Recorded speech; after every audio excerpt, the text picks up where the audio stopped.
تو یہ حضور کا جملہ کتنا خوبصورت ہے. اور اگر نہیں ہم اللہ کی تقسیم پہ راضی ہوں گے تو کیا کریں گے؟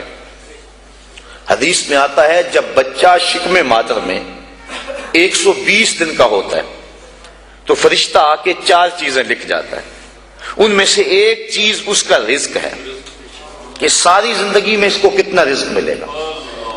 اب جتنا لکھا گیا ہے الٹی چھلانگے بھی لگائے اس سے زائد نہیں ملے گا، اور جب لکھا گیا ہے اس سے پہلے نہیں ملے گا. تو پھر اس رزق کے لیے ٹینشن کی ضرورت کیا ہے؟ رزق کے لیے کام کرے، محنت کرے. شاید میں نے کسی درس قرآن میں اس حوالے سے بات کی تھی. حضرت شیخ سعدی شیرازی فرماتے ہیں کہ ایک شخص جنگل میں گیا، اس نے دیکھا ہے کہ ایک لومڑی ہے جس کے ہاتھ پاؤں ہی نہیں ہے. سوچنے لگا مالک اسے رزق کیسے دیتا ہوگا. تو درخت پہ چڑھ کے بیٹھ گیا.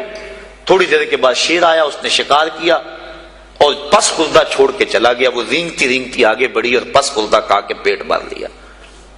اب اس نے کہا کہ جب اس لومڑی کو اللہ عطا فرماتا ہے میں تو اس کا بندہ ہوں، میں کیوں محنت کروں. اس نے محنت چھوڑ دی. ایک دن فاقے سے کاٹا، دوسرا دن فاقے سے کاٹا، تیسرے دن جب حالت غیر ہونے لگی تو آواز آئی بندے میں لومڑی کو بغیر کسی محنت کے دے سکتا ہوں، تجھے نہیں دیکھ سکتا. تجھے بھی عطا کر سکتا ہوں لیکن لومڑی نہ بن، شیر بن. خود کما اور اوروں کو بھی کھلا، نہ کہ لومڑی کی طرح جو ہے وہ بن کے بیٹھ جائے. یہ بھی حکم ہے محنت کرنے کا، لیکن محنت کرنے کا، سعی کرنے کا حکم ہے، ٹینشن لینے کا حکم نہیں ہے. ہماری ذمہ داری نہیں، ہمارا کام ہے کام پہ چلے جانا.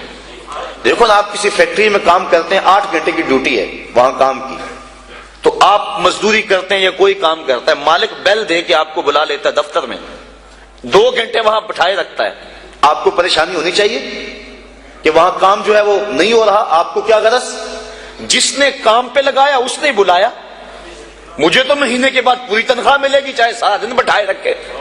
تو ٹینشن نہیں ہوتی کہ 8 گھنٹے میرے پورے ہونے ہیں. جس رب نے رزق لکھا ہے وہ کہتا ہے چھوڑ کاروبار، حیا علی الصلاۃ، حیا علی الفلاح، آجا اب میری چوکھٹ پہ آجا. رات پڑ گئی اب سو جا، اب کام نہ کر. جس نے لکھا ہے، جس نے کام پہ لگایا ہے، وہ کہتا ہے اب جمعے کی اذان ہو گئی ہے، اب کاروبار بازار البیع، اب چھوڑ دے کاروبار. تو اب جس نے کام پہ لگایا وہی تو بلا رہا ہے، اور ہم کہتے ہیں تیرے بلانے پہ نہیں آئیں گے. تو مالک بلائے اور بندہ دفتر میں نہ جائے تو وہ فیکٹری سے نکالے گا کہ نہیں؟ یا حالات کشیدہ ہو جائیں گے کہ نہیں؟ ٹینشن بنے گی کہ نہیں؟ تو اگر آسودہ رہنا ہے، فیکٹری میں کام بھی کرنا ہے، تو پھر مالک سے بنا کے رکھنی ہوگی نا. اگر رزق اس کا کھانا ہے اور اس کی نہیں ماننی تو پھر ٹینشن تو ہوگی.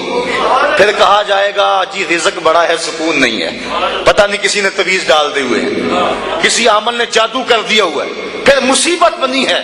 لیکن اگر اس کی مان لیں، جب کہتا ہے کام پہ جاؤ کام پہ چلے جاؤ، اور جب کہتا ہے مسجد میں آ جاؤ مسجد پہ آ جاؤ، اور جب کہتا ہے اب سو جاؤ اس وقت سو جاؤ، کہتا ہے اب تہجد ہوگی اٹھ کے مصلی بچھا لو، مصلی بچھا لو. جو کہتا جائے کرتے رہو، تمہیں ٹینشن نہیں ہوگی، زندگی کی بہاریں نصیب ہو جائے.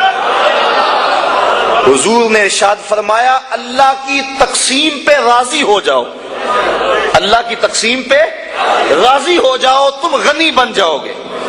تم گداگر نہیں رہو گے، تم گداگر نہیں رہو گے، غنی بن جاؤ گے. کروڑ پتی ہو کر بھی کمینے نہیں ہوگے. تمہاری جیب میں کچھ بھی نہیں ہوگا لیکن غنا کی سلطنت کے بادشاہ ہوگے. اس کی تقسیم پہ راضی ہو جاؤ.